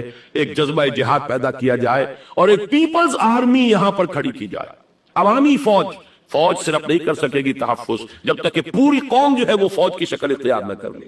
لیکن ظاہر بات ہے کہ اس کا بھی امکان اسی صورت میں ہوگا جبکہ کوئی ایسی حکومت وجود میں آ گئی ہو کہ جس میں وہ اپوزیشن اور گورنمنٹ کا جھگڑا جو ہے وہ اوپر نہ چل رہا، وہ آپس کی معاد آرائی نہ ہو، تب ہی کوئی پیپلز آرمی جو ہے اس کا تصور جو ہے سامنے آ سکتا ہے۔ اللہ تعالیٰ توفیق دے کہ ہم اس کو بھی کر سکیں۔ آخری بات، آج میں سوچ رہا تھا کہ حضور کو اللہ تعالیٰ نے 2 تلواریں دے کر بھیجا تھا۔ ایک تلوار قرآن، جاہدہم بہی جہادا کبیرا، اے محمد یہ ہے آپ کی تلوار، اس کے ذریعے جہاد کیجئے، قلع کما کیجئے جاہلیت قدیمہ کا بھی، قلع کما کیجئے جاہلیت جدیدہ کا بھی، اور یہ بے یقینی کر کو رفع کیجئے، ایمان پیدا کیجئے، یہ ہے کہ جو آج ہمارے پاس وہ جہاد بالقرآن کے حوالے سے ہے۔ اور دوسرا ہتھیار تھا دین حق، هو الذی ارسل رسولہ بالہدی ودین الحق لیظہرہ علی الدین کلہ۔ وہ نظام عدل اجتماعی، وہ جو واقعہ یہ ہے کہ اگر اس کا نمونہ دنیا کو دکھا دیا جائے تو پوری دنیا اسے قبول کرے گی، اس لیے کہ دنیا تو پیاسی ہے، دنیا مختلف نظاموں کو ٹرائی کر کے تھک چکی ہے۔ اس نے جمہوریت کا تجربہ بھی کر لیا ہے، جس نے سرمایہ داروں کی آمریت کی شکل اختیار کر لی۔ دنیا نے کمیونزم کا تجربہ بھی کر لیا ہے، وہاں سے بھی پسپائی اختیار کر رہی ہے نوع انسانی، لیکن یہ کہ وہ نظام عدل اجتماعی تو ہمارے پاس تھا۔ پچھلے سال آپ کو یاد ہوگا یہاں پر دسمبر کے مہینے میں اس کے اوپر سیمینار ہوئے تھے، سیاسی نظام، معاشی نظام، معاشرتی نظام، اخلاقی نظام، وہ پورا نظام زندگی جو ہے وہ ہمارے پاس ہے، جس کے لیے یہ ملک لیا گیا تھا۔ اسلامی انقلاب برپا کر کے اور یہاں پر اس دین کو قائم کیا جائے